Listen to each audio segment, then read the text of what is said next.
Sebelum lanjut ke alur ceritanya, mohon bantu Mimin dengan cara like dan subscribe, biar Mimin bisa terus menghibur kalian. Eits, jangan lupa komen juga ya, karena dengan masukan dari kalian pemirsa terkasih, semoga channel ini lebih berkembang. Terima kasih. Bab 2941. Semua orang bingung dengan perubahan peristiwa ini. Saat Hong Kong dulu dikuasai oleh kekaisaran, bahkan gubernur harus berlutut di tepi jalan hanya untuk menyapa para putri. Namun sekarang, Harvey yang meminta agar putri keempat kekaisaran berlutut. Selain itu, dia tampak seperti ini adalah hal yang biasa baginya. Dia bahkan tidak menunjukkan rasa hormat pada putri keempat. Tidak hanya egonya yang dipenuhi dengan baik, tetapi keluarga kerajaan kekaisaran juga dihina. Saat itu, putri keempat sangat marah. Pada saat yang sama, dia tahu dengan jelas bahwa Harvey memaksa memojokkannya. Jika dia berlutut, dia akan berakhir di tangan Harvey cepat atau lambat. Dan jika semua orang mengetahui apa yang terjadi, reputasinya di dalam kekaisaran akan hancur total. Berani-beraninya kau menghinaku, bajingan. Putri keempat benar-benar marah. Dia tertawa dingin sebelum menendang meja makan Harvey. Aku akan memanggil seluruh pasukan hanya untuk menghancurkan istana kasino sialanmu itu. Cangkir, nampan, dan berbagai macam hidangan tercecer di lantai. Itu berantakan. Queenie, yang bersama Harvey, sedikit mengubah ekspresinya. Dia tidak menyangka putri keempat begitu garang sampai menendang meja sementara semua orang sedang makan. Fabian dan Morgan tidak sempat bereaksi dan keduanya terkena tumpahan kopi. Itu pemandangan yang mengerikan. Namun, putri keempat tersenyum lebar melihat kehancuran itu. Dia akhirnya membayar kembali Harvey atas apa yang terjadi malam sebelumnya. Slap. Harvey dengan tenang berdiri dan menamparkan wajah putri keempat. Kejadian itu sangat mendadak, dan semua orang bisa mendengarnya dengan jelas. Putri keempat terhuyung mundur setelah menerima tamparan yang mengerikan. Wajahnya memerah cerah.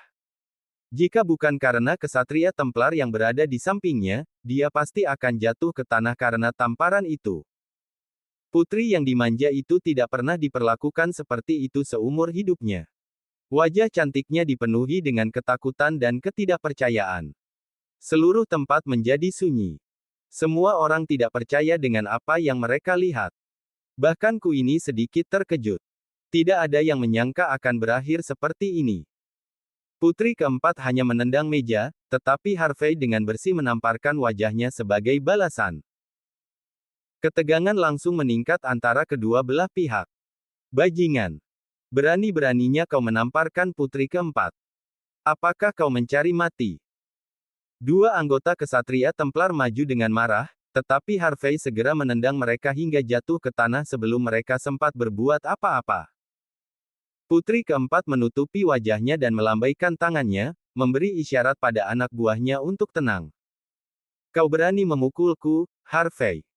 Tanyanya, dengan ketidakpercayaan terlihat jelas di wajahnya. Apakah kau memikirkan konsekuensinya?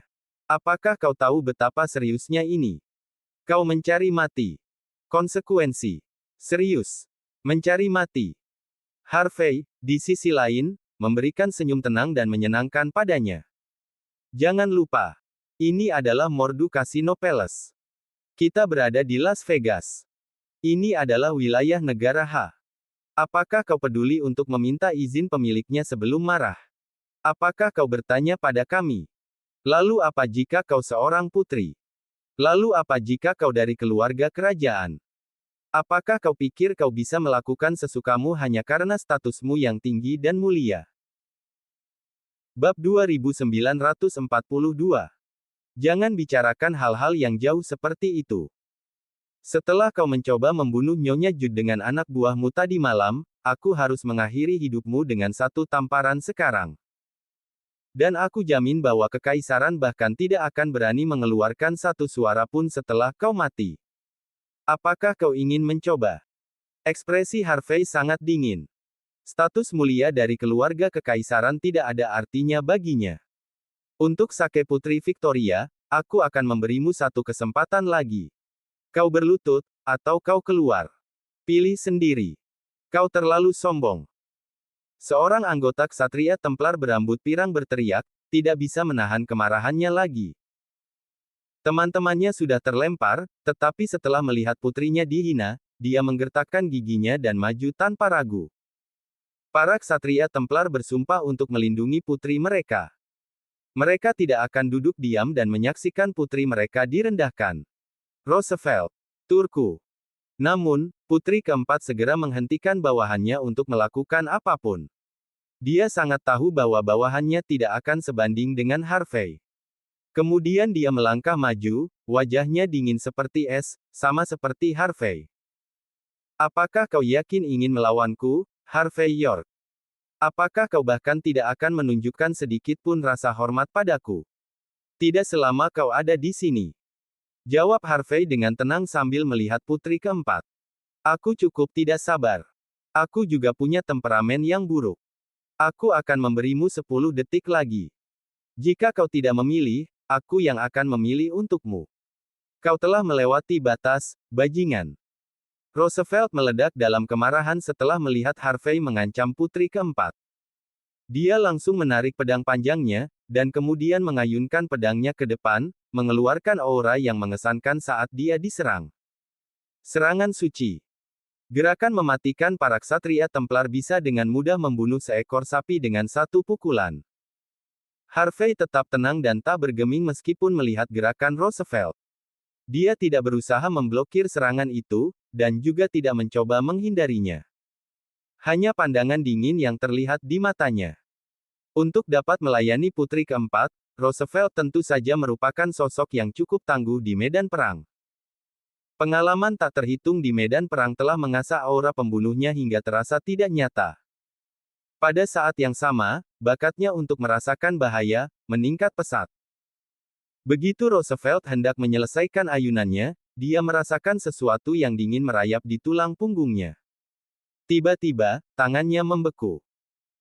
Sebuah pemikiran melintas di benaknya, jika dia melanjutkan serangannya, Harvey akan membunuhnya hanya dengan satu tamparan di wajah. Ekspresi sedih menghiasi wajahnya. Dia tak bisa berhenti memikirkan kemungkinan itu. Hatinya mengatakan untuk berjuang demi harga diri putrinya. Namun, tubuhnya jujur. Pikirannya sama sekali tidak bisa mengendalikan tubuhnya. Saat itu, terdengar ledakan keras. Di bawah tatapan tak percaya semua orang, Roosevelt menekan lututnya ke tanah di depan Harvey. Satu pandangan saja cukup untuk membuat seorang kesatria terkejut tanpa daya. Mata semua orang berkedip melihatnya. Wajah mereka dipenuhi ketidakpercayaan total. Harvey dengan tenang melihat Roosevelt dan berkata, "Tidak buruk. Setidaknya kau tahu kemampuanmu. Orang pintar tunduk pada keadaan. Baguslah kau berlutut. Kalau tidak, kau sudah mati sekarang." Bab 2943. Penghinaan total. Saat itu, wajah Roosevelt berubah menjadi ekspresi yang mengerikan. Dia mencoba bangkit, tetapi kekuatan di lututnya menghilang hanya dengan sekilas memandang tatapan tenang Harvey. Seluruh tubuhnya memberi peringatan bahwa dia hanya akan mati jika memaksakan diri. Harvey sepenuhnya mengabaikan kesatria yang berlutut di tanah, dan mengalihkan pandangannya kepada putri keempat. Putri keempat. Sepertinya kesatriamu lebih tahu membaca situasi daripada kau. Kau memiliki 3 detik. Bajingan. Kau telah melewati batas. Beberapa kesatria melompat maju dengan marah berteriak kepada Harvey. Namun sebelum mereka dapat melakukan apapun, Edwin segera muncul bersama sekelompok pengawal untuk menghentikan mereka. 1 detik. Kata Harvey dengan santai, terus menghitung. Seolah-olah dia tidak melihat semua yang telah terjadi. Jika kau masih belum memilih, maka maafkan aku, tetapi aku harus melakukannya untukmu. Persetan denganmu.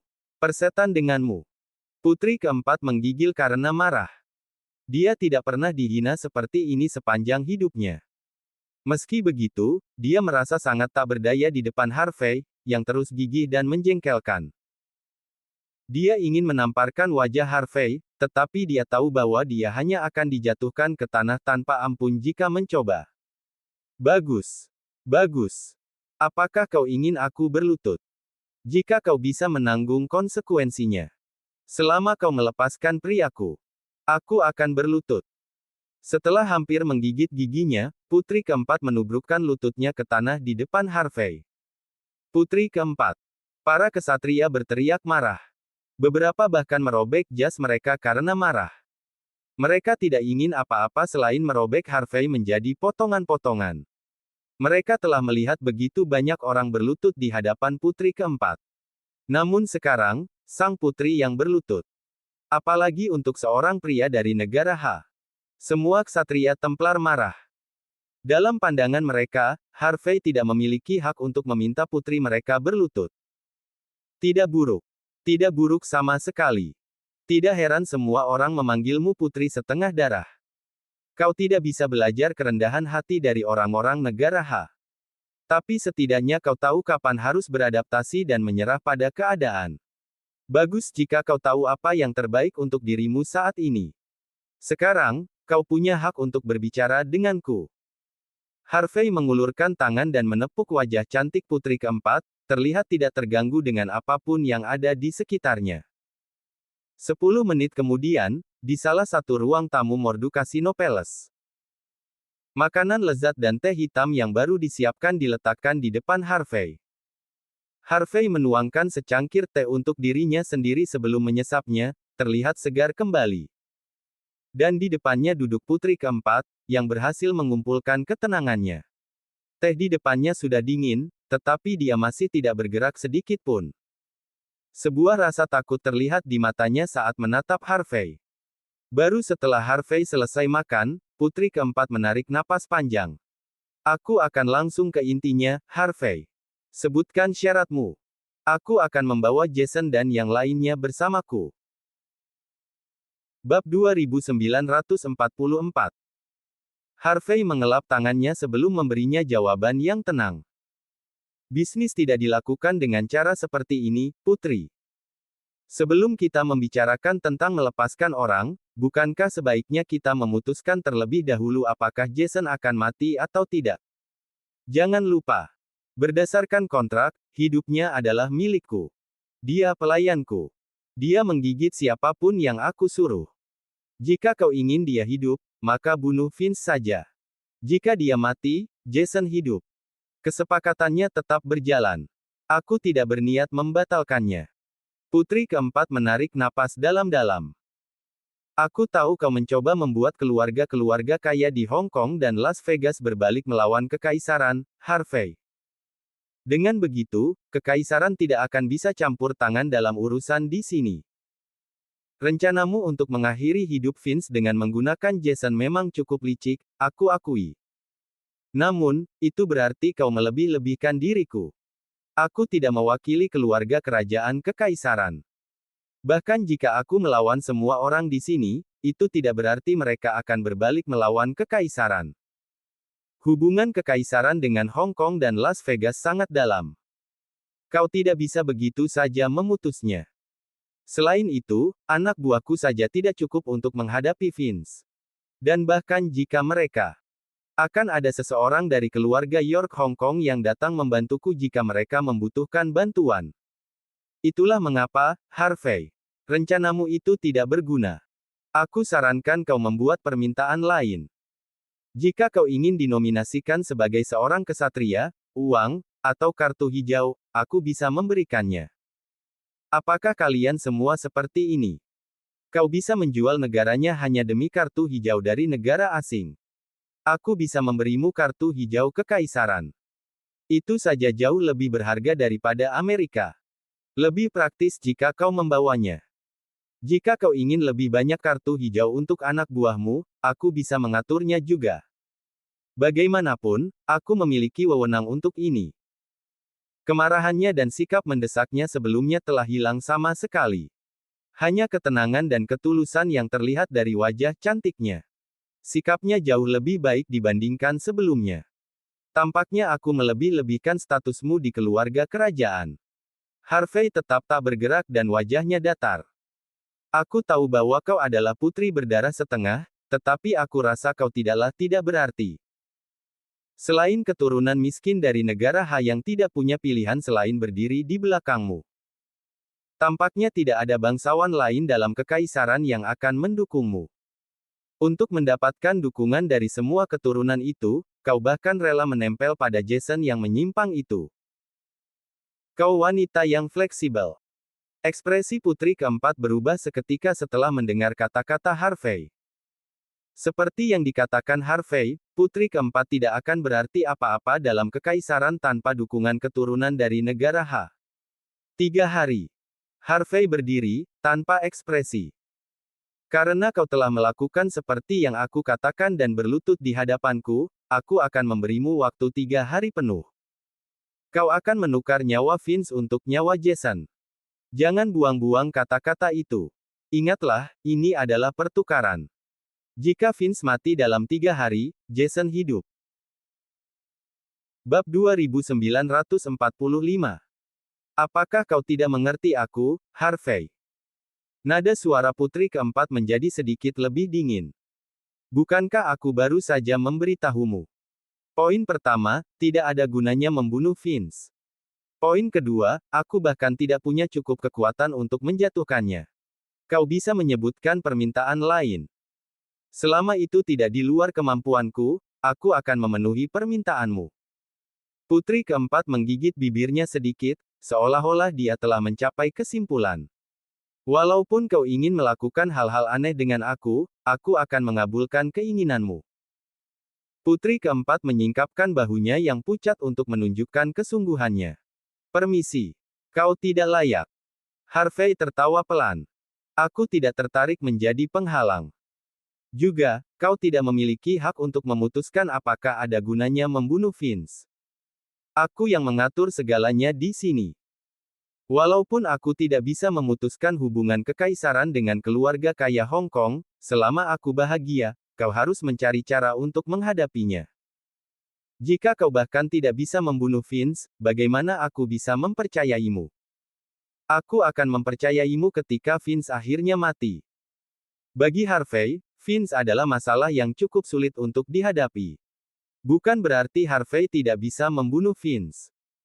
Jika Ku ini ingin naik ke tampuk kekuasaan, ada beberapa batasan yang tidak boleh dilanggar oleh Harvey. Namun, jika putri keempat kekaisaranlah yang membunuhnya, Harvey tidak akan terlibat dalam situasi ini. Dan jika putri keempat benar-benar melakukan hal tersebut, keluarga-keluarga kaya yang tetap netral akhirnya akan memahami bahwa di mata kekaisaran, mereka semua hanyalah bidak yang dapat dibuang. Secara sederhana, memastikan stabilitas Hong Kong dan Las Vegas adalah hal yang penting. Dalam pandangan Harvey, meminta putri keempat untuk membunuh Vince adalah demi kebaikan yang lebih besar. Namun, dalam pandangan putri keempat, Harvey melakukan semua ini untuk balas dendam. Begitulah cara berpikir mereka. Putri keempat menarik napas dalam-dalam saat ketenangan di wajahnya mulai menghilang. Apakah kau benar-benar ingin Vince mati, Harvey? Tanya putri keempat, menatap Harvey dengan dingin. Benar. Jawab Harvey. Putri keempat tertawa dengan marah. Apakah kau benar-benar ingin bertarung sampai titik darah penghabisan? Apakah kau pernah mempertimbangkan akibatnya? Harvey mengangkat bahu. Ketika kau mencoba merebut kembali Hong Kong untuk kekaisaran, kita sudah bertarung. Mengapa kau sekarang bersikap patriotik di hadapanku? Putri keempat hanya bisa tertawa pahit. Kau melawan aku karena perasaan bodohmu. Apakah kau sudah gila? Aku tidak mengerti pandangan negara kalian, dan aku juga tidak tahu apa yang diwakili oleh negara kalian. Kata Harvey dengan tegas. Tetapi bagi kami, negara adalah tempat di mana rakyat berada. Di mana ada negara, di situ ada rumah. Di mataku, negara H adalah rumahku. Dan jika kau melawan negara, kau melawan aku. Harvey sama sekali tidak menghiraukan kemarahan putri keempat. Untuk negaraku, aku bisa membunuh Jason di depan umum jika perlu. Aku tidak peduli dengan orang-orang yang mengkritikku. Aku juga tidak keberatan dengan tekanan. Tentu, kau bisa melawanku dan mengirim orang untuk menyelamatkan orang-orangmu jika kau tidak puas. Tapi lebih baik kau cepat. Lagi pula, kau tidak punya banyak waktu. Bab 2946. Keluarkan mereka. Setelah membuat secangkir teh hitam lagi, Harvey dengan tenang melambaikan tangannya, tidak peduli untuk memberikan rasa hormat sedikit pun kepada putri keempat. Harvey York. Putri keempat menggeramkan giginya, dia ingin menyerang, tetapi dia menahan dirinya dengan sekuat tenaga. Dia ingin melemparkan tehnya ke Harvey, tetapi dia tidak punya pilihan selain menahan kemarahannya. Dia tahu akibat dari tindakan seperti itu akan sangat parah. Setelah menatap tajam Harvey beberapa menit, putri keempat keluar dari tempat itu dengan marah. Beberapa menit kemudian, dia duduk di belakang Rolls-Royce panjangnya dengan wajah yang sangat muram. Seorang sekretaris tampan dan elegan memberinya segelas sampanye dengan hormat. Putri keempat, apa yang harus kita lakukan sekarang? Ekspresi putri keempat langsung berubah suram. Kumpulkan kesatria meja bundar, serunya. Kesatria meja bundar adalah elit terpilih dari kesatria Templar. Jika kesatria Templar dianggap sebagai pasukan khusus, maka kesatria meja bundar adalah raja dari pasukan khusus. Bahkan putri keempat, yang memiliki status cukup tinggi, tidak selalu ditemani oleh para kesatria itu.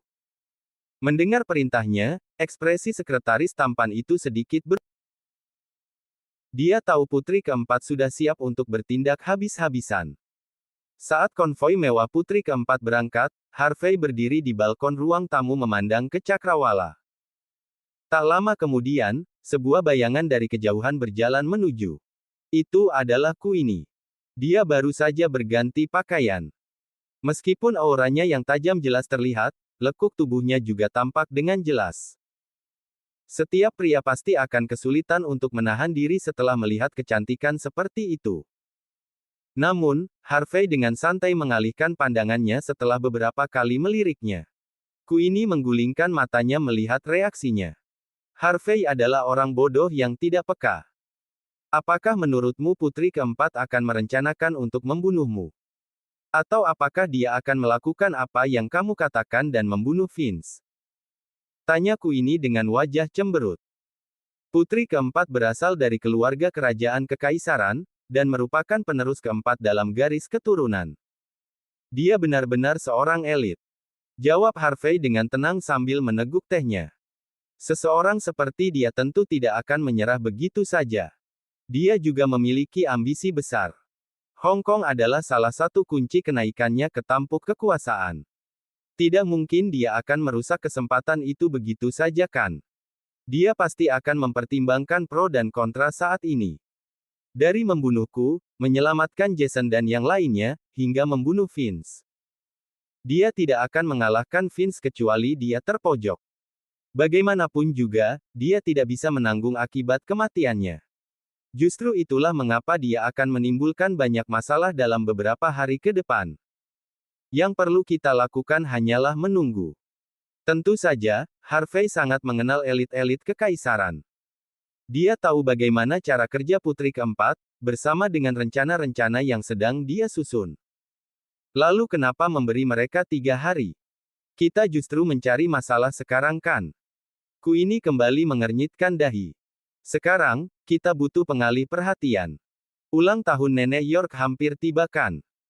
Jika putri keempat membuat Vince marah dalam 3 hari ini, kita akan bisa menghindari banyak masalah. Harvey tetap tak berekspresi saat berbicara. Dia membenci metode Vince, tetapi dia juga tahu bahwa siapapun akan putus asa jika terpojok, terutama Vince. Bagi Harvey, membiarkan putri keempat merajalela selama beberapa hari justru lebih baik untuk tujuan-tujuannya. Bab 2947. Queenie tampaknya mengerti apa yang diinginkan Harvey. Jika demikian, apakah kita harus memperketat pertahanan kita? Tanyanya dengan senyuman hangat. Jika tidak, putri keempat pasti akan bergabung dengan Vince untuk melawan kita jika dia berhasil menyelamatkan orang-orangnya. Tidak masalah. Aku sudah punya rencana untuk itu. Jawab Harvey dengan tenang. Otoritasnya cukup terbatas. Dia hanya bisa mengandalkan keturunan negara Ha di dalam kekaisaran sekarang. Bahkan dengan kesatria meja bundar, tidak mungkin dia bisa mendekati orang-orangnya selama aku ada di sini. Queenie mengangguk, kemudian mulai merenung tentang situasi tersebut. Jika tidak ada cara untuk menyelamatkan mereka, dia mungkin akan mengambil beberapa sandera dari pihaknya untuk ditukar denganmu. Kamu sudah tidak terlibat. Dengan elit keluarga York Hong Kong di sampingmu, tidak ada yang bisa menyentuhmu. Leslie memiliki seluruh pemerintahan Hong Kong di pihaknya. Joanna memiliki Dragon. Irene memiliki cabang Longman. Zina memiliki keluarga Hamilton. Jika putri keempat tidak bodoh, dia tidak akan menyerang orang-orang ini. Mengenai rubah-rubah tua lainnya, ya, jika menculik mereka semudah itu, mereka sudah mati sekarang. Wajah Harvey tetap tenang. Dia telah merencanakan semuanya sebelum melawan Jason dan yang lainnya. Saat ini, dia dianggap sebagai sosok yang cukup kuat di Hong Kong dan Las Vegas.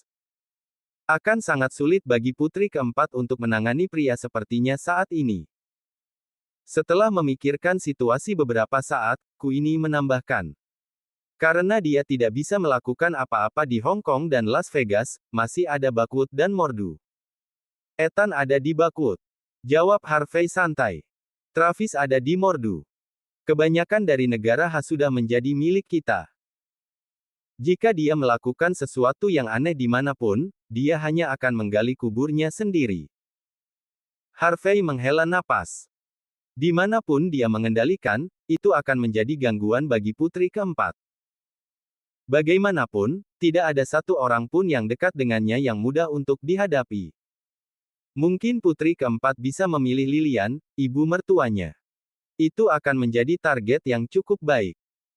Namun bahkan jika dia melakukannya, mengambil Lilian sebagai sandera mungkin tidak akan memberikan efek apapun pada Harvey. Queenie tersenyum padanya. Tampaknya kamu sudah mempersiapkan segalanya. Aku bekerja tanpa pamrih. Dia tersenyum. Senang mendengarnya. Setidaknya kamu menunjukkan bahwa kamu bukan musuhku. Kita berada di perahu yang sama sekarang. Queenie tertawa getir. Dia tahu masa lalu mereka adalah duri besar di hati mereka. Namun, setidaknya mereka berhasil melupakan itu. Benar. Aku tidak pernah mengerti apa yang terjadi selama pertandingan. Saat itu, Queenie teringat sesuatu yang lain. Jika aku melihat dengan benar, kamu dihipnotis oleh Jason. Harvey tertawa kecil. Karena aku ingin seseorang seperti Jason yang memakan umpan, aku tidak punya pilihan selain dihipnotis. Jelasnya. Tapi jika demikian, bagaimana kamu masih bisa menang? Tanyaku ini. Jason dibatasi oleh cara dia melakukan hal-hal. Dia ingin menang dengan sepenuhnya mengendalikan pikiranku. Jawab Harvey. Tapi dia tidak tahu bahwa kemenangan tidak pernah ditentukan di meja judi.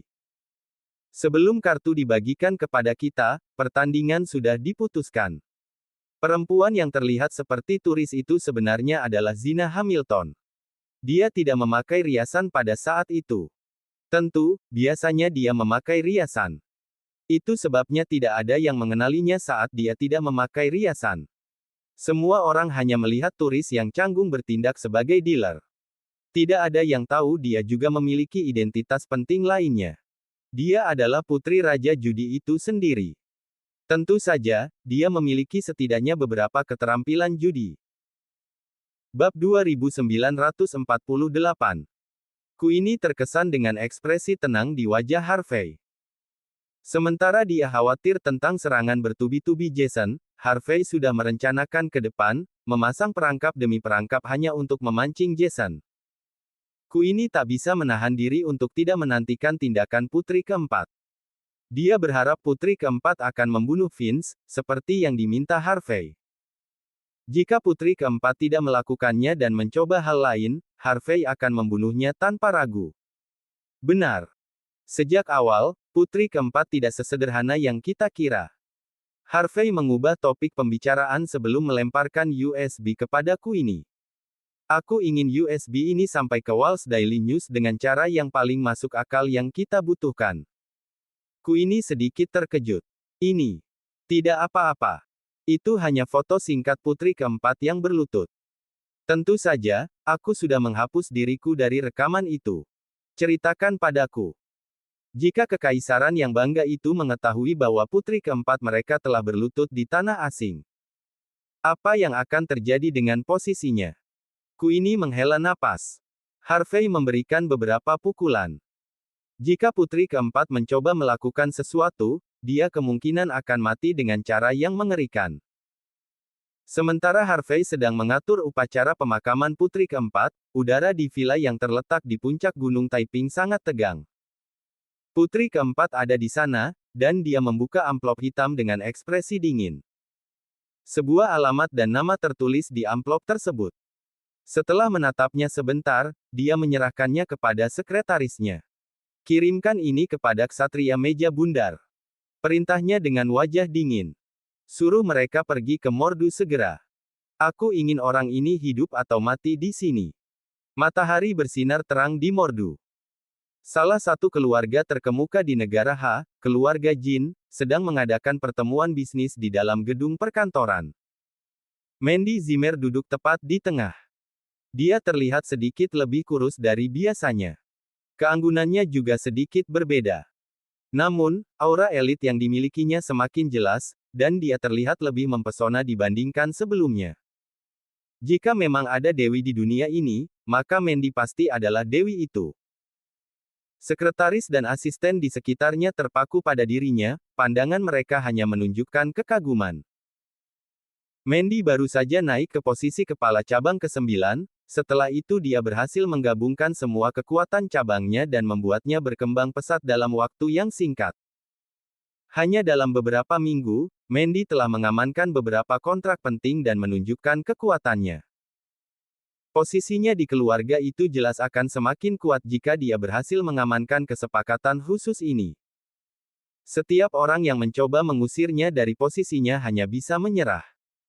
Mitra bisnis keluarga Jin kali ini tidak lain adalah keluarga Bauer, salah satu dari 10 keluarga terkemuka di negara H. Sekelompok orang berpakaian jas hitam duduk di depan Mandy, wajah mereka serius. Yang di tengah adalah seorang pria dengan rambut disisir rapi. Dia memiliki wajah yang tampan, sekaligus elegan. Matanya tajam seperti pisau, dan pandangannya cerah seperti bintang. Dia adalah tuan muda ke-13 dari keluarga Bauer yang legendaris. Kabarnya, dia adalah salah satu talenta terbaik yang langka dari generasi keluarga tersebut. Dia juga merupakan calon terkuat untuk menjadi kepala keluarga berikutnya. Kepala keluarga Bauer biasanya juga akan menjadi penguasa Longmen berikutnya. Pada titik ini, status tuan muda ke-13 sudah sangat jelas. Bab 2949. Tuan muda ke-13 menyipitkan matanya ke arah Mandy sebelum berkata, "Nona Zimmer, aku tidak ada masalah dengan rencana bisnismu. Namun, aku masih berpikir kita harus mengubah pembagian pendapatan kita. Misalnya, aku akan mengambil 70%, dan kamu mengambil 30%. Tentu saja, kita tidak bisa terus berputar-putar. Jika kamu ada waktu dalam 2 hari ini, ikutlah bersamaku ke Floodwell. Kamu akan menyadari betapa beruntungnya kamu bekerja dengan keluarga Bauer. Jika kamu tetap bersama kami, posisimu di keluarga Jin akan semakin kuat. Bagaimanapun juga, dari 10 keluarga terbesar di negara H, keluarga Jin ada di urutan terbawah. Mereka bahkan tidak bisa dibandingkan dengan keluarga kami. Tentu saja, jika kamu mempertimbangkan saranku yang lain, aku akan senang untuk berkompromi juga. Di dunia ini, pernikahan jelas lebih aman daripada sekadar kontrak. Dan aku, Joseph Bauer, sangat tulus dengan perasaanku terhadapmu. Lebih baik kamu pikirkan dengan matang. Lagi pula, kamu adalah wanita pertama yang aku pertimbangkan untuk aku nikahi." Kata-kata Joseph benar-benar membuat para sekretaris dan asisten di sekitar Mandy terkejut. Ini adalah proposal dari CEO legendaris yang dominan. Dikatakan bahwa Joseph bersedia bekerja sama dengan keluarga Jin untuk memperoleh hak tambang di sebuah tambang emas baru di Floodwell, semua itu karena dia bertemu dengan Mandy saat tinggal di Mordu. Sejak saat itu, dia terus aktif mengejar Mandy. Sayangnya, Mandy tidak terlalu tertarik, bahkan tidak sama sekali. Oleh karena itu, Joseph meminta kerjasama ini. Rumor bahkan beredar di cabang ke-9 keluarga Jin, yang mengatakan bahwa bisnis Mandy hanya sukses karena bantuan Joseph di belakang layar. Jika bukan karena itu, dari mana Mandy mendapatkan begitu banyak kekuatan begitu cepat setelah mengambil alih cabang ke-9? Menghadapi CEO yang dominan seperti itu, Mandy mengerutkan kening sejenak. Tuan Muda Bauer, saya tidak masalah jika kita bekerja sama. Kita juga bisa membicarakan pembagian uangnya. Tapi seperti yang saya katakan, kita harus membedakan antara urusan bisnis dan pribadi. Bisnis adalah bisnis. Anda sendiri adalah elit bisnis. Pasti Anda akan mengerti kan? Joseph tertawa terbahak-bahak. Apakah kamu tahu apa yang paling aku kagumi darimu, Mandy? Kamu tidak tergoda oleh kekuasaan dan kekayaan. Begitu banyak wanita kaya dari lingkaranku bahkan akan membiarkanku memberikan obat kepada mereka hanya untuk tidur denganku. Tapi kamu bahkan tidak peduli dengan hal-hal itu. Aku harus mengakui, kamu berhasil menarik perhatianku. Bagaimana kalau begini? Kita bisa membicarakan kolaborasi nanti. Bagaimana menurutmu tentang kunjungan bisnis? Hanya penerbangan 3 jam ke Floodwell dari sini. Aku bahkan bisa memberikanmu tur keliling Istana Emas. Itu telah ada selama ribuan tahun, dan kaya akan budaya negara H. Kamu tidak akan menyesal melihatnya. Floodwell terletak di tengah dataran tinggi di barat daya negara H. Istana Emas di Floodwell dianggap sebagai keberadaan legendaris. Dikatakan bahwa bahkan Longman, salah satu organisasi terkuat di negara H, harus berlutut di hadapan anggota Istana Emas. Bagaimanapun juga, Istana Emas adalah salah satu tempat pelatihan seni bela diri suci tertua di negara H. Bab 2950. Mandy dengan tenang mengangkat kontrak yang ada di tangannya. Saya menghargai undangannya, Tuan Muda Bauer. Katanya dengan pelan. Tapi saya rasa tidak perlu mengunjungi sebelum kita menyelesaikan kesepakatan ini. Jika itu tidak baik untuk kolaborasi kita, kenapa tidak menganggapnya sebagai sedikit liburan saja? Usul Joseph. Benar. Aku lupa memberitahumu sesuatu. Aku juga mengundang Bibi Yates untuk datang. Tentu saja, dia dengan senang hati menerima undanganku. Semoga kamu juga bisa bergabung. Lagi pula, kamu tidak bisa membiarkan ibumu yang terhormat berjalan-jalan di tempat asing yang ribuan mil jauhnya kan? Wajah Mandy langsung memucat. Pada titik ini, dia tidak tahu bagaimana menghadapi Joseph. Karena apa yang terjadi di Las Vegas, dia tidak berhubungan dengan Harvey selama setengah tahun. Di sisi lain, Lillian terus mendesaknya tanpa henti untuk bercerai dari Harvey. Mandy sangat terbelah karena itu. Joseph tersenyum samar ketika melihat ekspresi tidak senang Mandy. Benar. Aku tidak akan mengambil lebih banyak waktumu. Aku akan menunggu jawabanmu. Aku akan pergi sekarang. Jangan khawatir.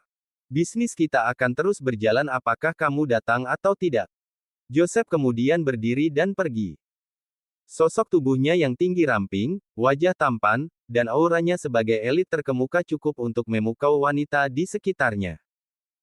Saat Joseph berjalan pergi, Mandy menatap kontrak di tangannya dengan sedikit kekhawatiran. Keluarga Jin memaksanya untuk membuat kesepakatan. Lagi pula, membuka tambang emas akan membawa mereka banyak uang tanpa perlu melakukan apapun. Namun, Mandy bingung setelah menghadapi sikap Joseph yang arogan dan menguasai. Pada pukul 4 sore, Mandy keluar dari gedung setelah selesai bekerja dan masuk ke mobilnya. Namun, begitu dia masuk, dia ingin pergi. Selain Cynthia yang tampak sangat tertekan, Lillian yang penuh dengan perhiasan duduk di belakang dengan menatap dingin ke arah Mandy. Mandy secara naluriah memandang Cynthia. Kamu tidak bisa menghentikan ibu untuk menjemputmu dari tempat kerja kan, kakak? Kata Cynthia dengan tampak putus asa. Aku juga tidak bisa berbuat banyak tentang hal ini. Mandy menghela napas dan melihat kebingungan pada Lillian. Ibu. Ibu. Kau masih ingat kalau aku ibumu? Teriak Lillian marah pada Mandy. Apa? Apa kau lupa bahwa aku ibumu setelah kau menjadi kepala cabang ke-9? Biarkan aku memberitahumu sesuatu. Walaupun kau jadi kepala keluarga Jin, aku tetap ibumu. Ini adalah fakta yang tak terbantahkan. Jika kau terus mengabaikanku, jika kau terus membangkang, aku akan menggugatmu di pengadilan. Aku ingin Mordu tahu, aku ingin seluruh lingkaran sosial atas tahu bahwa kau adalah anak yang tidak patuh. Mandy merasakan sakit kepala yang luar biasa. Kapan aku tidak mendengarkan apa yang kamu katakan, Ibu? Aku benar-benar sibuk. Aku tidak punya waktu untuk mengurusmu, tapi aku sudah memberimu kartu dengan beberapa ratus ribu dolar di dalamnya kan? Apakah itu tidak cukup untukmu? Lilian tersenyum sinis. Kau pikir aku tidak tahu kalau kau punya lebih dari 1 miliar dolar dalam aset? Biarkan aku memberi tahumu sesuatu. Itu semua milikku.